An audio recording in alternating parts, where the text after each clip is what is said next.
There is a fascination with wolves, though, isn't there? Whenever we talk about animal spirit guides within the pagan world, everyone wants a wolf. It's like the number one. Why do you think they are so popular from that point of view? I think part of it is maybe the romance, particularly for, especially for British, but maybe European in general, that in Britain we eliminated the wolf from everywhere aside from zoos. There are no wolves, wild wolves in Britain. There haven't been for hundreds and hundreds of years. And so maybe there's a little bit of guilt there, kind of carried through the generations of awareness that we have engaged in what almost could be described as a somewhat genocidal act of wiping out the native population, even though there are wolves in other parts of the world. But also, of course, the more distant something becomes in memory, the more romanticized it becomes. I dare say if we were medieval villagers and the wolves started howling at midnight, we wouldn't be sitting there thinking, oh, how lovely. We'd be quaking in our boots and convinced we're going to be eaten at any second. Wolves very rarely attack human beings, is besides the point when it comes to fear of violence, whether it's violence from another species or violence from other human beings.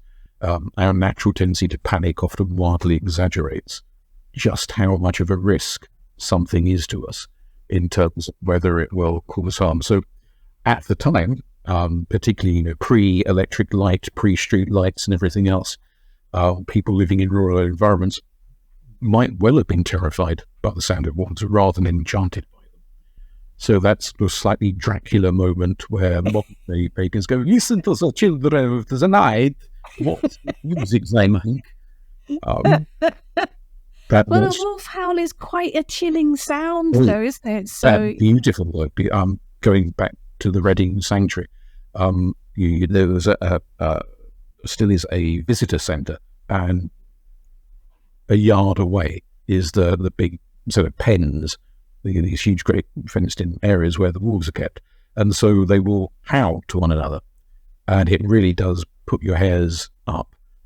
But for me, it's in a beautiful way rather than a quaking the boots way, but one not kind of sitting there expecting to be eaten at any minute. So, I can enjoy the romance of it, but I can appreciate that other people, other periods of history, may be a bit less romantic, maybe a bit less charming. But the other angle, I suspect, for modern pagans, again, a bit different from ancient pagans, is that we've gone through a prolonged period in history where paganism has been outlawed in many parts of the world, been driven underground, and at roughly the same period of time, many countries put a price on wolves, and so the very term wolf's head, which came into vogue in Anglo-Saxon to describe an outlaw, stems the practice at that period of history, where the local aristocracy would say to the hunters, I'll pay you so much money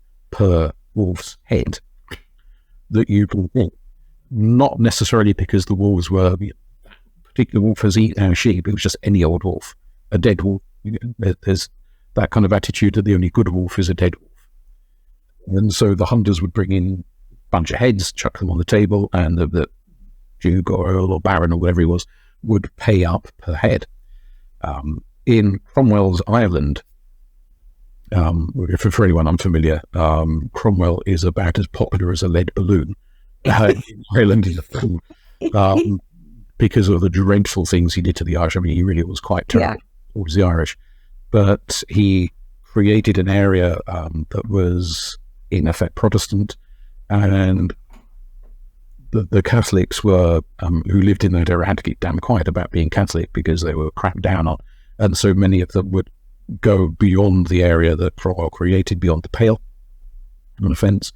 And at certain points in time, there were monetary rewards offered for dead priests, dead nuns. They were the wolf's head.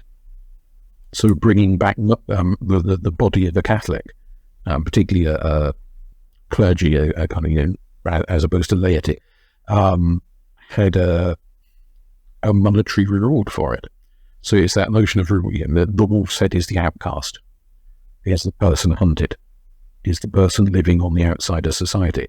And so when various different countries and cultures around the world started cracking down against paganism, not necessarily that Christian hunters were rewarded for bringing back a dead pagan. I don't think that, so far as I know anyway, but definitely a lot of people either converted through fear, or at least lip service converted to keep quiet, or they lived in genuine fear. I mean, people were murdered, they were attacked, temples were burned down in different parts of the world. Practicing pagans were the wolf's heads of the day. They were the outcasts. So I suspect that for the modern pagan, particularly with the somewhat over-exaggerated romance of the burning times, which still does the rounds, even though it's historically debatable, to put it mildly, they can kind of identify with a species that's been banned, driven out beyond the pale, treated like vermin. Most of us don't think we're vermin. I don't think I'm vermin. Some people might. I don't think I'm vermin. Others on a postcard. But I'm aware that in certain parts of the world, even today, if I were to walk the streets and be openly pagan, I might very well get a brick to the back of my head. Yeah, being a witch, I'm very much, aware of that, yeah. So you mentioned medieval, you've mentioned common. The actual species of wolf, I'm assuming, is much, much older than that. Oh, yes. I mean, it goes back to prehistoric times. Some of the early evolutionary developments for anyone here who's a fan of Tolkien listening to this, the wargs are based on the idea of the very early kind of primeval wolf, which was much bigger than the modern day wolf. And so obviously the skeletons have been found and exhibited in museums. That may have led one of the arguments, a bit like the argument around dragons and dinosaur bones, that when people unearthed these gargantuan skeletons, they thought, what the hell is this? It's a dragon. And maybe they're kind of right in a sense. What is a dinosaur except a bloody big lizard? What's a dragon? We forget the fire-breathing bit. We're just lizards. That's kind of what dinosaurs and dragons are. So you can see how ideas might develop. But equally, when the bones of massive wolves from hundreds of thousands of years ago were being dug up, it might well have led to the idea that there were once upon a time, even if people didn't know quite when, but in the kind of fantasized histories of ancient times, there were these massive monster-sized wolves prowling the landscape, which could have fed into stories about werewolves and various other kind of entities. People were scared enough of normal-sized wolves. The idea that there might be something the size of a small bus around the place. It would definitely make you think twice. Yes. So there's lots of kind of evolutionary branches that have gone off, and obviously there is a sort of relationship between the modern dog and the wolf. Not a direct relationship. They're more like, what do you say, cousins or something rather than direct. And then wolves are not ancestors dogs, but they are related. All canines, lupines are ultimately related if you go back far enough in history. There is the argument that the modern day dog may have come from some long ago ancestor finding puppies, cubs, and taking them in and raising them.